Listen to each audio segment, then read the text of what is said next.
Welcome to my channel. இப்போ நம்ம யாரை பற்றி பேச போகிறோன்னா, ஒரு குடியரசன் பற்றி பேச போகிறோம். அவருக்கு இளவரசன் பேர் வச்சுருக்கு போல குடியரசன் பேர் வச்சுருக்கலாம். லைவில் வந்து நேற்று வந்திருக்கிறாரு. எப்படி இருக்கிறாருன்னா, ஜாலியாக கட்டில் படுத்துருக்கிறாரு. அந்த பக்கம் குழந்தைங்க இருக்குது. ஜாலி. என்ன காரணம்னா, வருமானம். எப்படி பிழைக்காமல் ஓசில் வந்து உட்காந்து ஜாலி. அவனை வந்து காலையில் போனால் சாயந்தரம் வரைக்கும் எப்படியெல்லாம் பாடுபடுறோம். ஆனால் இந்த ஆள் பார்த்தீங்கன்னா ஜாலியாக கட்டில் படுத்துட்டு லைவில். ஆமாம், நான் அவனுக்கு கேட்குற இந்த சப்ஸ்கிரைபர்களுக்கு கேட்குற அண்ணன் சொன்னேன். இன்னும் அண்ணன்னா யார் திறக்கு விலை மதிப்புக்கு ஒருத்தர் தான் அண்ணன் நீங்கள் சொல்லணும். சும்மா நீ வந்து போதை போட்டுட்டு வலைதளத்தில் போதை போட்டுட்டு அந்த ஆட்டம் மளிகைக்கடைக்காரன் கூட சண்டை. இந்த ஆள் வந்து சண்டை பிடிக்காத ஆள் கிடையாது. ஒவ்வொரு மாதத்தில் பார்த்தீங்கன்னா ஒவ்வொருத்தர் கூட சண்டை. இவனா அண்ணன், அதாவது அண்ணா குடிக்காதீங்கண்ணா, அண்ணா உடம்பு போயிருங்கண்ணா, அண்ணா குடிக்காதீங்கண்ணா, குடித்தா உங்கள் உடம்பு போயிருங்கண்ணா, அண்ணா காய்கறி பார்த்து நல்லா பார்த்துக்குங்கண்ணா. உங்கள் வீட்டில் இருக்கிற சொந்தக்காரருக்கு இது அட்வைஸ் பண்ணியிருப்பீங்களான்னு கேட்டால் சத்தியமாக நீங்கள் பண்ணியிருக்க மாட்டீங்க. அண்ணா குடிக்காதீங்கண்ணா. இந்த ஆள் ஒரு தெனாவட்டம் சொல்கிறாரு. நாம் எங்கேங்க கம்முன்னு இருக்கிறோம், 4 நாள் சும்மா இருப்போம், அப்புறம் போதை போட்டு ஆடிடுவோம். என்ன காரணம்னா, ஓசுலு வருமானம் வந்துச்சுன்னா நீங்கள் போதையும் இல்லைங்க, என்ன வேணால் ஆடுவாங்க. அது இந்த ஆள். அப்புறம் இவங்க வைஃப் பற்றி சொல்லணுன்னா, அந்த அம்மாவுக்கு பணம் பணம் பணம். புருஷன் எப்படி கெட்டு போனேன்னா, எந்த மாதிரி அழிஞ்சாமல் அந்த பொம்பளைக்கு பணம் மட்டும்தான் முக்கியம். ஒரு கணவர் வந்து இவ்வளோ ஆட்டம் போட்டுக்கிறாருன்னா அந்த மனைவி கொஞ்சமாவது எதிர்க்கணும். அதை விட்டு போட்டு அந்த அம்மா பணம் கறி ஜாலி ஆடம்பரம். இதுதான் லைவில் வழி ஜாலியாக சொல்கிறாரு. ஜாலியாக தலகாணையில் சொல்கிறாரு. ஐயோ எனக்கு கண்ணில் தண்ணீரே வந்ததுங்க, நீங்கள் எல்லாம் இவ்வளோ ப்ளஸ் பண்ணுறாங்க. அது யாருங்க ப்ளஸ் பண்ணுறது? உங்கள் வீட்டில் யாராச்சும் குடித்தா அவங்க திருத்துவாங்கன்னா தான் சத்தியமாக சொல்ல மாட்டாங்க. சம்மந்தம் இல்லாத அண்ணா குடிக்காதீங்கண்ணா, உங்கள் வீடியோ பார்க்காம நாங்கள் செத்து போயிட்டேங்கண்ணா, உங்கள் வீடியோ பார்க்காம எங்களுக்கு சோறு தண்ணி இறங்கலிங்கண்ணா. அவனுங்களுக்குலாம் அறிவு இப்பவும் இல்லைங்க, எப்பவுமே வராது. நாட்டில் நிறைய பிரச்சனை இருக்குது. அந்த வீடியோவில் பார்ப்போன்னா பார்க்க மாட்டாங்க. அப்புறம் பார்த்தீங்கன்னா இவரோட ஒழுக்க செயல்பாடுகள் பார்த்தீங்கன்னா, ஒரு வருஷத்துக்கு எடுத்துகிட்டின்னு வச்சுங்க, படுகேவலமாக இருக்குங்க. என்ன காரணம்னா, அதாவது தண்ணி போட்டு ரத்தம் வர வரைக்கும் அடிச்சேன்னு ஒரு வீடியோ போட்டிருப்பார். அப்புறம் பொண்டாட்டி திட்டி வீட்லேயே இருக்க முடியாதுன்ட்டு கெட்ட வார்த்தையில் திட்டி ஒரு வீடியோ போட்டிருப்பார். அப்புறம் பார்த்தீங்கன்னா லைவில் சிகரெட்டு மது போதை வந்து நான் சிகரெட் அடிக்கிறது எல்லோரும் இஷ்டம் இல்லாத போயிருங்க அப்படின்ட்டு ஒரு கேவலமாக ஒரு வீடியோ போட்டிருப்பார். அதெல்லாம் டெலீட் பண்ணியிருப்பார். அப்புறம் பார்த்தீங்கன்னா ஒவ்வொரு மாதத்தில் ஒவ்வொரு வீடியோ தாங்க, அதெல்லாம் டெலீட் பண்ணியிருப்பார். எனக்கு மெமரியில் ஞாபகம் இல்லைங்க, எல்லாமே இவர் வீடியோ வந்து சேவ் பண்ணி வைக்க முடியாது. அப்புறம் இவர் சூத்திரதாரிங்கிறது எதை சொல்லணுன்னா, ஃபேஸ்புக்கில் இவர் குடிச்சிட்டு மளிகை கடைக்காரன் கூட கேவலமாக சண்டை பிடிக்கிறது ஒரு வீடியோ போட்டுன்னு தரலைங்க. அது டெலீட் பண்ணிட்டார்.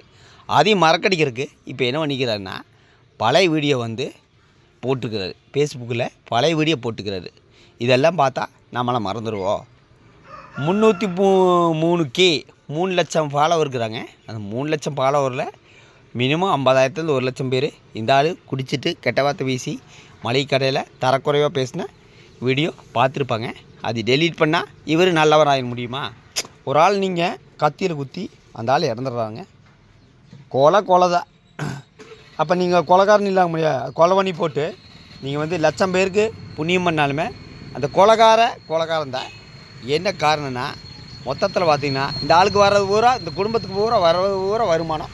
கேட்டால் என் மக மன உளைச்சல் இருக்கிறா அப்படின்னு சொல்லி அவங்க அம்மா சொல்லுவாங்க. அவங்க அம்மாவுக்கு ஒரே ஒரு கேள்வி கேட்குறேன், உங்கள் பையன் 4 நாள் வந்து போதை போட்டு தண்ணி போட்டு ஆட்டம் போடுறாங்க, எவ்வளவோ அட்வைஸ் பண்ணுறீங்க, அதை பண்ணாதீங்க இதை பண்ணாதீங்க அட்வைஸ் பண்ணுறீங்க. உங்கள் மகனுக்கு நீங்கள் அட்வைஸ் பண்ணிப்பீங்க கேட்டால் நீங்கள் வந்து கொந்தளித்து பேசுவீங்க. எங்களை பற்றி எதுக்கு பேசுகிறீங்க, கர்ணை கவச கொண்டோலத்தோடு பிறந்திருக்குமா அப்படின்னு பேசுவீங்க. உங்கள் அம்மாங்க 4 நாள் போதை போட்டு இந்த மாதிரி மன உளைச்சலாக இருந்தாங்க. என் பையன் தண்ணி போட்டு இந்த மாதிரி ஆட்டம் போட்டுக்கிறாங்க. என் பையன் தண்ணி போட்டு ஆட்டம் போடுறது தப்பு. இதெல்லாம் எல்லாருக்கும் ஒரு முன்னுதாரணம் சொல்லியிருந்தா உங்களை நான் பெருமைப்படுவேன்.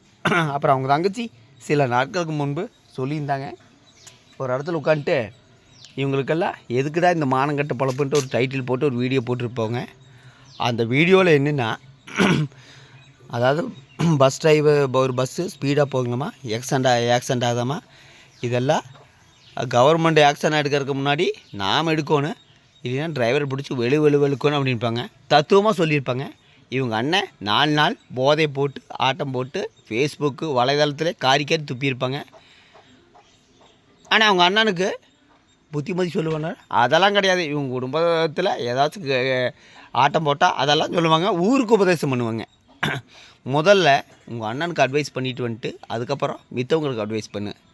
பஸ்ஸு ஸ்பீடாக போகலாமா, பஸ்ஸுக்காரங்களை வெளுக்கணுங்கிறாரு. உங்கள் அண்ணன் இவ்வளோ ஆட்டம் போட்டுக்கிறாரு, நீங்கள் என்ன பண்ணீங்க? அதெல்லாம் கிடையாதுங்க. நாங்கள் அட்வைஸ் பண்ணுங்க, ஃபோனில் அட்வைஸ் பண்ணுங்க, நேரில் அட்வைஸ் பண்ணுங்க. ஆனால் வீடியோவிலலாம் சொல்ல மாட்டேங்க. சொன்னால் எங்களை பற்றி தப்பாக நினச்சிருவாங்க. அப்புறம் எங்களை பற்றி பேசுறிய உங்களுக்கெல்லாம் அறிவில்லையான்ட்டு கொந்தளித்து பேசுவாங்க. அதாவது ஒரு கணவன் இப்படி இருக்கிற காரணம் தெரியுங்களா? மனைவி தான். மனைவி கண்டிப்பு இல்லைன்னா கணவனோட ஆட்டம் இன்னும் வேறு லெவலாக இருக்குது. அப்புறம் பார்த்தீங்கன்னா நேற்று போட்ட லைவ் வீடியோ டெலிட் பண்ணிப்பார். என்ன காரணம்னா அவருக்கு வருமானம் வந்திருக்காது. இவர் எதில் வருமானம் இருக்குதோ அதை மட்டும்தான் வச்சுக்குவார். வருமானம் வந்திருக்காது. லைவ் வீடியோவில் வருமானம் இல்லைன்னு இவருக்கு நல்லாவே தெரியும். என்னமோ பெருமனாயம் பேசுகிறாரு உட்காந்துட்டு, ஐயோ இன்னைக்கு குடிக்க மாட்டாங்க, இன்னைக்கு குடிக்க மாட்டேன் 10,500 டைம் சொல்கிறாரு. இவரெல்லாம் குடிக்காமல் ஒரு நாள் கூட இருக்க மாட்டார்.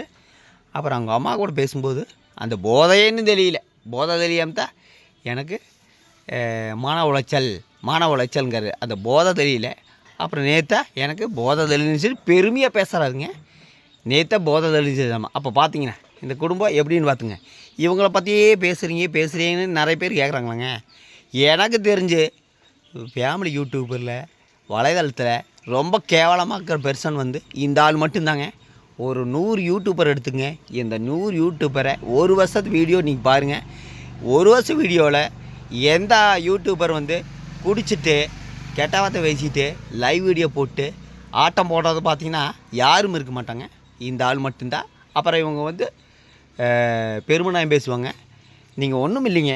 அவரோட அந்த குடிச்சிட்டு இருக்கிற வீடியோவில் அவங்க அம்மா சத்தனோட டீச்சர் தானுங்க. அவங்க ஸ்கூலில் கொண்டே காட்ட சொல்லுங்கள்.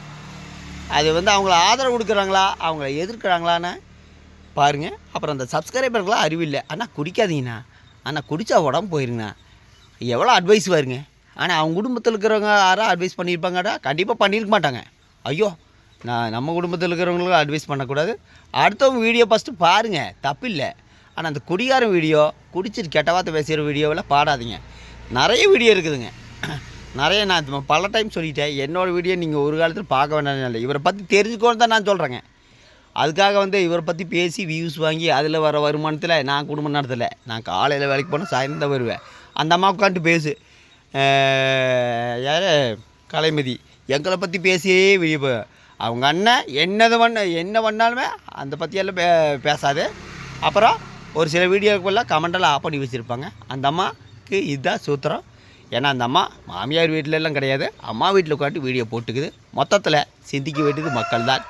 அதாவது நிறைய ஃபேமிலி யூடியூப் இருக்குது. ஆனால் எனக்கு தெரிஞ்சு இருக்குலே ஃபஸ்ட்டு ஃபேமிலி யூடியூபர்ஸ்னால் இந்த ஆள் தான். மாதத்தில் 10 நாள் குடி ஆட்டம் தான். அது வந்து யூடியூப்பில் இருக்காது, ஒன்றா ஃபேஸ்புக்கில் இருக்குது, யூடியூப்பில் இருக்குது, மாறி போடுவார். இவரோட ஒழுக்க செயல்பாடுகள ஒரு வருஷத்துக்கு நீங்கள் எடுத்து பார்த்தீங்கன்னா என்ன காரணம்னா குடிதா. இவர் பெருமைன்னு நினைக்கிறாரு, வீராதி வீரன் நினைக்கிறார், சூராதி சூரன் நினைக்கிறாரு. நான் குடிச்சிட்டு இப்படி தான் ஆட்டம் போடுவேன், என்னை அடக்கிறக்கு யாரும் இல்லை. அதாவது பொதுவாக ஆமாம் ட்ரிங்க்ஸ் அடிச்சுட்டு வண்டியில் போனாலே போலீஸ்காரர் 10,000 ரூபா ஃபைன் போடுவாங்க. இவர் ஒரு பெட்டி பீரை காருக்குள்ளே வச்சுட்டுருக்கிறாரு, போதை போட்டு கார் எடுக்கிறாரு. ஆனால் ஏன் இவர் வந்து நடவடிக்கை எடுக்க மாட்டேங்க எனக்கு புரியாத புதிராக இருக்குது. நிறைய பேர் அதான் கேட்குறாங்க.